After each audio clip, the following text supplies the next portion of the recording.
Welcome to Cloud Wizard. In this video, we're doing a complete deep dive into the cross-platform identity resolution system, the engine that lets companies like Google, Meta, Amazon, and modern adtech platforms recognize the same person across a phone, a laptop, a tablet, and even an offline store visit. We'll cover everything from functional requirements and system architecture, all the way to low-level design, core algorithms, and the trade-offs you need to know for a senior system design interview. Whether you're preparing for a FAANG interview or building a customer data platform, this one is for you. Let's get into it.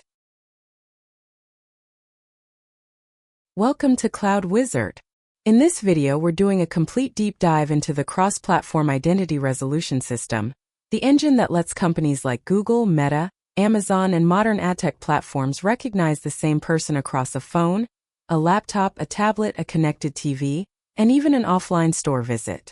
We'll cover the full picture, from functional requirements and non-functional requirements, through high-level system architecture and end-to-end user journey, all the way to low-level design, core algorithms, and the trade-offs you need to know for a senior system design interview. Whether you are preparing for a FAANG interview or building a customer data platform, this one is for you. Let's get into it. Here is the core problem. Your user starts their morning on a mobile app, browses the same product on a desktop browser during lunch, clicks an email link on a tablet in the afternoon, and completes the purchase in a retail store at night. To the business, these look like 4 separate sessions for separate devices and for separate identities. Without identity resolution, every touchpoint stays isolated, which means broken attribution, wasted ad spend, inconsistent personalization, and a fractured customer experience. Add to that the death of third-party cookies, Apple's app tracking transparency, and strict privacy laws, and the problem becomes harder. You must unify identity without relying on fragile identifiers or violating user trust. That is exactly what a cross-platform identity resolution system solves. Let's walk through the functional requirements. First, the system must ingest identifiers from every touchpoint: device IDs, email hashes, phone numbers, browser cookies, logged-in user IDs, and even offline transaction data. Second, it must build a unified identity graph that links these identifiers together with confidence scores. Third, it must support deterministic matching, where 2 identifiers are definitively the same user because they shared a strong signal like an email login, and probabilistic matching, where identifiers are linked by behavioral similarity such as shared IP address, device fingerprint, or temporal patterns. Fourth, the system must provide a real-time identity lookup, so that a serving application can resolve a given identifier to a stable master profile in under 100 milliseconds. Fifth, it must support privacy compliance operations including consent tracking, right to deletion requests, and differential privacy for any analytics use case. These 5 capabilities form the contract that every production identity resolution system must satisfy. Now the non-functional requirements. At scale, we are talking about billions of identifiers and hundreds of millions of profiles, so throughput must be in the millions of events per second. The identity lookup latency must be under 100 milliseconds at the 99th percentile, because it sits on the critical path of ad serving and personalization.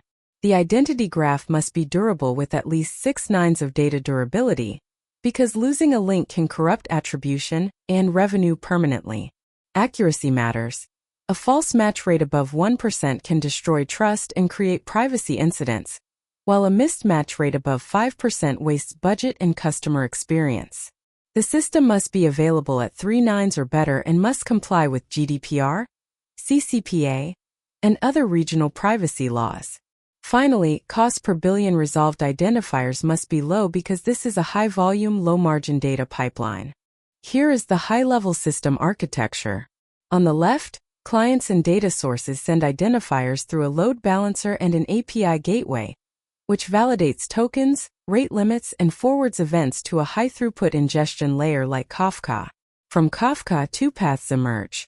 The real-time path feeds a stream processor that updates the identity graph within seconds and writes into a hot serving store backed by a graph database or a key-value store with graph capabilities.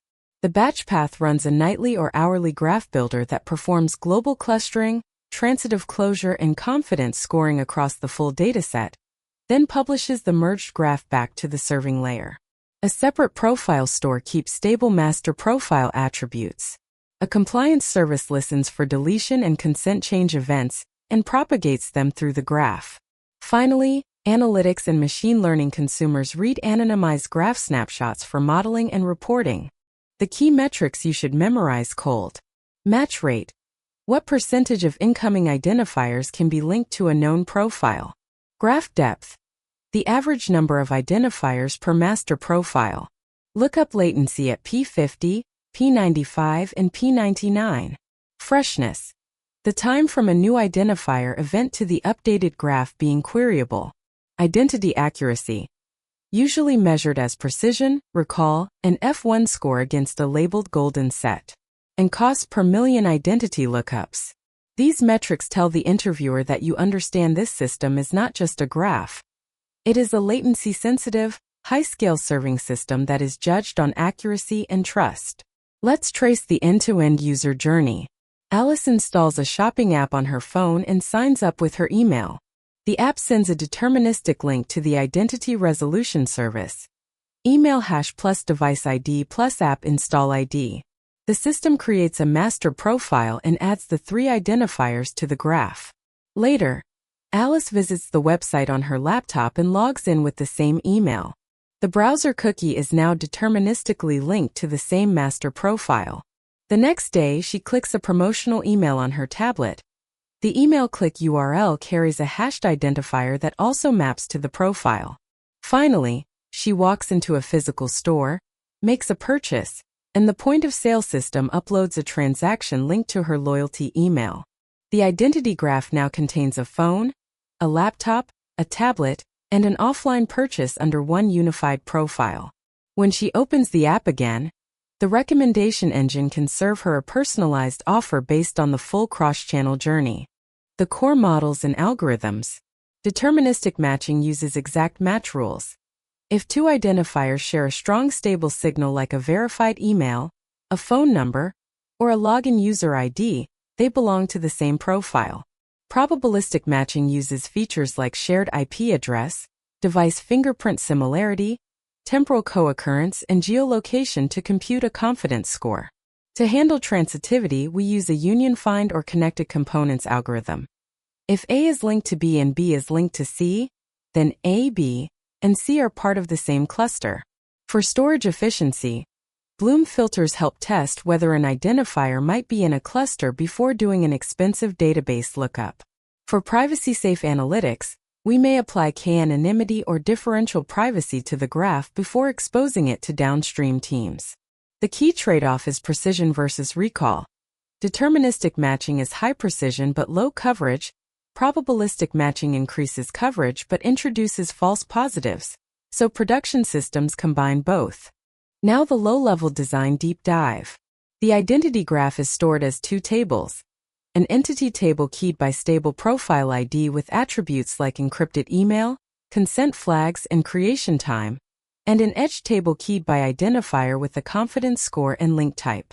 The write path handles an identity event by first looking up the identifier in a hot cache, then querying the graph database, performing deterministic or probabilistic matching, updating edges, and triggering a merge if needed. The read path resolves one or more input identifiers to a master profile ID, merging results when multiple identifiers belong to different clusters. For conflict resolution, we use a last write wins or source authority-based rule, and we keep an audit log of every merge and split for privacy compliance and debugging. Data is encrypted at rest and in transit, and personal identifiers are tokenized or hashed before storage. Because graph updates are inherently concurrent, the system uses optimistic concurrency control and eventual consistency for cross-cluster merges, with periodic offline reconciliation jobs to repair split-brain clusters. Key takeaways for your interview. First, identity resolution is a graph problem, not just a database lookup, so be ready to discuss vertices, edges, and transitive closure. Second, always separate deterministic matching from probabilistic matching, and explain the precision recall trade-off. Third, latency and privacy are first-class requirements. Sub 100 millisecond lookups and GDPR compliance are non-negotiable. Fourth, the architecture needs both a real-time incremental path and a batch reconciliation path to keep the graph accurate and fresh. Fifth, the hardest operational challenge is split brain clusters and merge conflicts, so mention audit logs, reconciliation jobs, and encryption. If you can walk through this system with these 5 points, you will signal senior-level design thinking. That's it for cross-platform identity resolution. If this helped, like and subscribe, and I'll see you in the next one at Cloud Wizard. And that's a wrap on the cross-platform identity resolution system. We covered the full picture from deterministic and probabilistic matching, through the identity graph architecture, Kafka ingestion, real-time lookup, all the way to low-level design, privacy compliance, and the precision recall trade-off. If this video helped you, please hit that subscribe button and the bell icon so you never miss a new system design video. Drop your questions in the comments below. I read every single one. See you in the next one at Cloud Wizard.